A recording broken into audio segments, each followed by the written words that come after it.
NoDQ.com.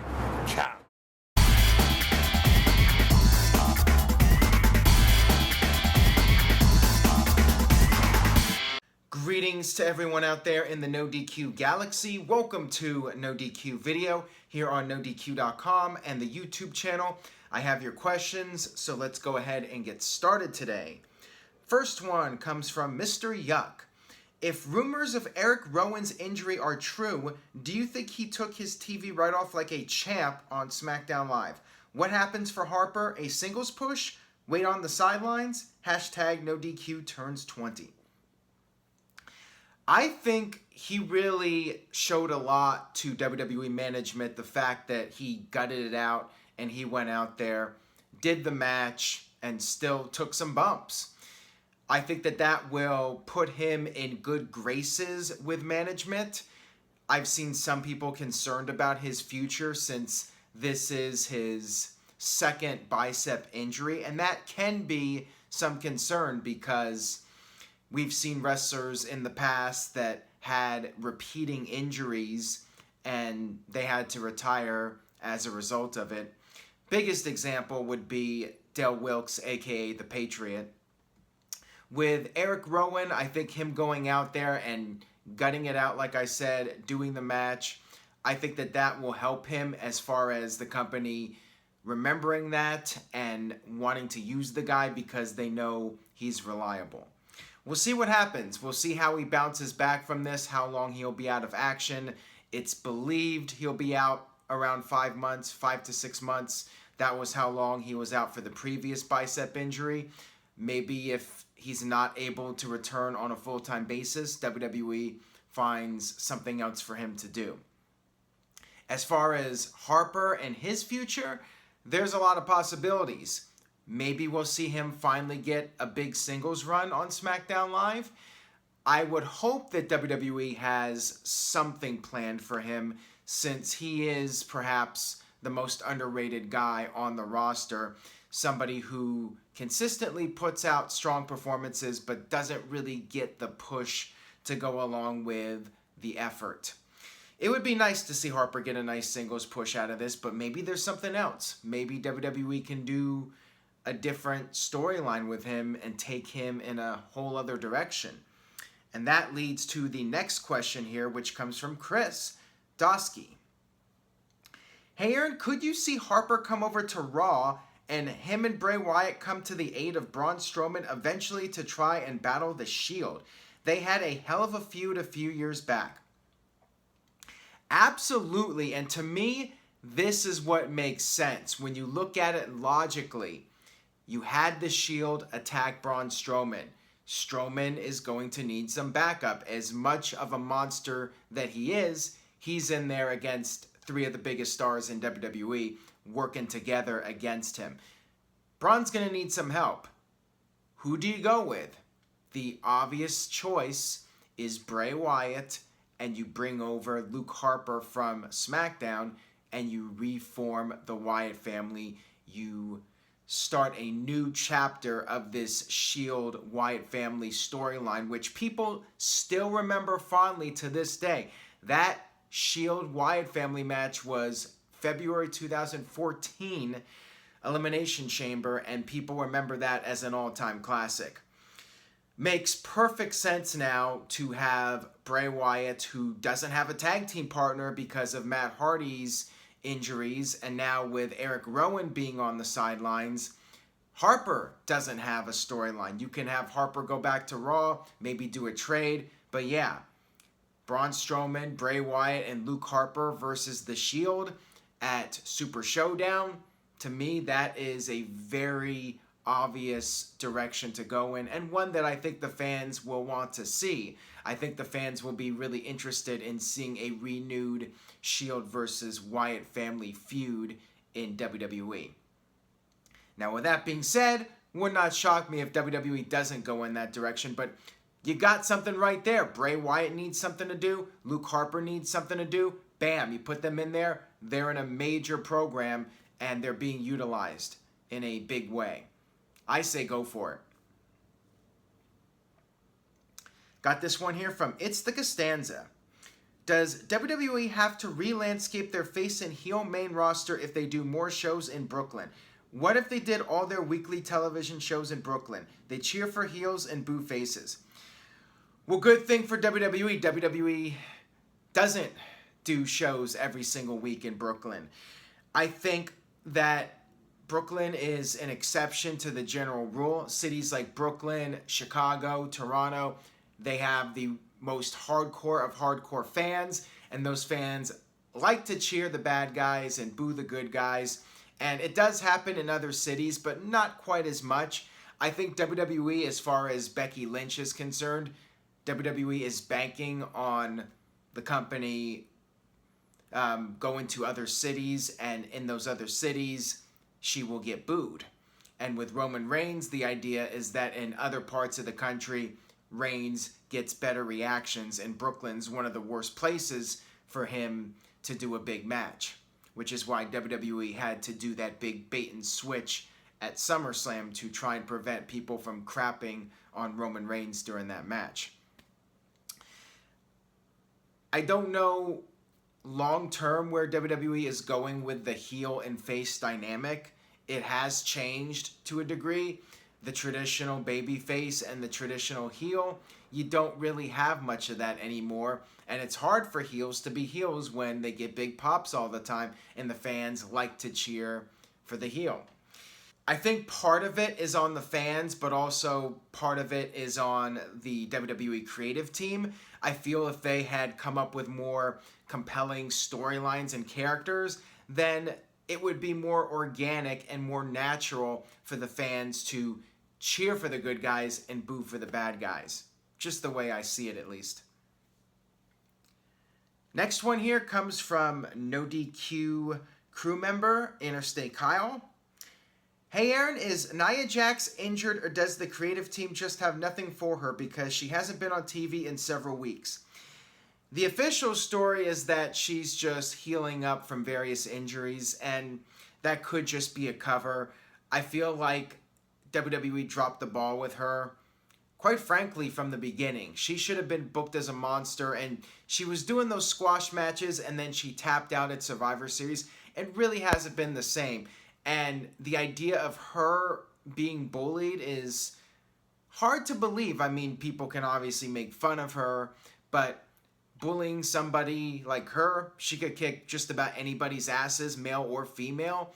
It's really hard to buy into that, her as the underdog bully. I mean, she should be the one bullying. She has the intimidating look. She should just be a complete destruction machine, going after the entire roster and just laying waste to everybody. That should be her character. She is like the female Andre the Giant.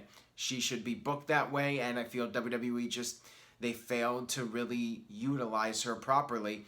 And yeah, she's been lost in the shuffle. Maybe she is hurting and she needs some time off, but at the same time, yeah, they haven't really done much with her. And then they did that brief heel turn with Ronda Rousey and then turned her back face, and the whole thing was just a mess. Got this one here from They See Me Rollins. And he says in parentheses, not in a racist way. What do you think will happen first? A black, British, Asian, or gay WWE champion? And do you think WWE can tell the message that no matter what color or preferences, we are all equal? Again, it's hard for me to predict when something like this is going to happen. I feel it should happen organically. Again, I feel like you should let it just happen as a natural process. And because of that, you just don't know. Now, if WWE forces it, then yeah, you could say, okay, it's going to happen at this time or that time. But you never know. One guy all of a sudden might just rise and become a major star, and he might just happen to be black, or he might just happen to be gay. You just don't know, but don't force it. See, that's the thing I don't like when WWE is looking at it from a PR standpoint and they push guys for that reason. It's the wrong way to do it as far as I'm concerned. WWE should just push everybody that shows the talent and the skill regardless of their skin tone or background, whatever it is. You just push the guys that have the talent and see what happens. The cream rises to the top. Obviously, don't discriminate against people. Just give everyone an equal opportunity. Some are going to rise above others, and that's just the nature of the beast. This one comes from Tupac's father. All right. If there was ever a year Triple H was considered the guy, when would that have been? He was always second best, but I would say 2003 was his year. Well, if you looked at the NoDQ.com year-end awards, the very first one in 2000, Triple H was the superstar of the year. So you could say 2000, even though The Rock was technically the biggest star in WWE while Austin was out of action. The Rock was on fire in 2000. But Triple H, 2000 was really his year. He was the top heel, and he ended Mick Foley's career. He headlined WrestleMania. He just was part of every major storyline that entire year. And that's really when Triple H reached his peak in WWE. 2002, 2003, some controversy in those years. Some feel Triple H was being forced on people and he was burying everybody. That was the era of Triple H on top when nobody really wanted him on top. But 2000, with DX and everything, people were still into Triple H and were not sick of him on top yet. So I got to go with 2000 as Triple H's best year. This one comes from Smurtaza. Hey Aaron, when will we get a WrestleMania where young talents will justify that how big of a deal it is by showcasing their skills and giving 5-star matches? Nowadays, WWE is all about part-timers coming back to steal the spotlight from the youngsters. I have no idea, and it really perplexes me why we don't see guys being allowed to go out there at WrestleMania and have the best match possible. I do have a feeling, and that's you don't want to outshine the big dog, Roman Reigns, of course. I mean, that is just the absolute last thing you want to do. But yeah, you look at SummerSlam, for instance. Look at the New Day versus the Bludgeon Brothers. The match on pay-per-view was just okay. But then after SummerSlam, they came back and had this excellent no DQ match on SmackDown.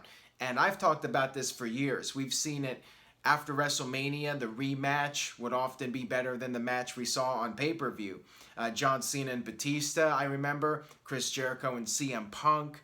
And the list goes on and on. There's been plenty of matches. And for whatever reason, we don't see these matches at WrestleMania where they go all out. I want to see the WrestleMania match where everything is left in the ring. They do every big spot imaginable. They brawl in the crowd. They go through tables. They use ladders. They do everything. Kind of like what we saw with Tommaso Ciampa and Johnny Gargano.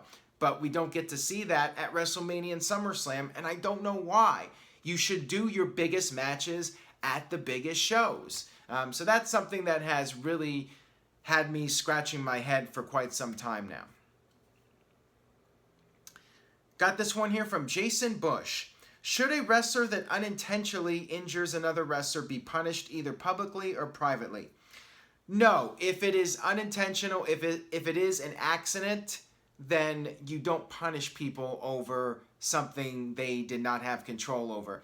Accidents happen. That's the nature of wrestling. You're always taking a risk no matter how well trained you are. Accidents can happen. Now, with that being said, if somebody is being reckless in the ring, doing something they're not supposed to be doing, and somebody gets hurt, that's when you take action. That's when you punish somebody. But if they're going out there, they're being professional, they're doing everything they're supposed to be doing, then you cannot really fault the guy if somebody gets hurt. Just my take on it.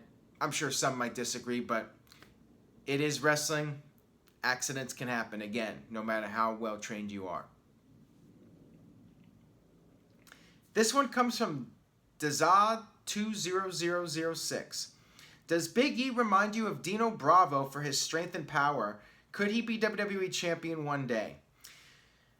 He actually does not remind me of Dino Bravo all that much. I think the physique is maybe the only thing. Dino Bravo sucked. He was a body. He was a terrible wrestler. He was a terrible promo. He really had zero charisma. He was just a guy that had a good physique, and that was about it. And I apologize to any Dino Bravo fans out there, but yeah, he wasn't too good. Big E is way more talented, way more charisma, better in the ring. Just everything Big E does is better. As far as how far he can go, I have talked about this before. I would like to see Big E get a singles run, but at the same time, I feel as stale as they are right now, if you break them up, they're more than likely going to get lost in the shuffle. At least when they're a team, they're getting the TV time and they're getting the big push. So that's my fear about splitting them up. I just wish they could change something up with the gimmick, the New Day gimmick. Maybe turn them back heel, I don't know, but it seems like WWE's answer is to just change whatever food they're shilling on TV. First it was ice cream, then it was pancakes, and now they're promoting ribs. And yeah, I'm not sure that's exactly what I had in mind when it came to changing things up with the New Day. But it looks like WWE is going to keep using New Day as a tag team, so if it results in them making big money and getting the TV time, then more power to them. That'll do it for this edition of NoDQ Video. Thank you all very much, as always, for watching and spreading the word about NoDQ.com. Head over to NoDQ.com/shirts to pick up a NoDQ t-shirt or any number of the t-shirts we have on the store. Pretty much every NoDQ personality is repped on there, so go support your favorite NoDQ personality. Stay tuned to NoDQ.com for the very latest regarding Hell in a Cell, and I will see you all next time.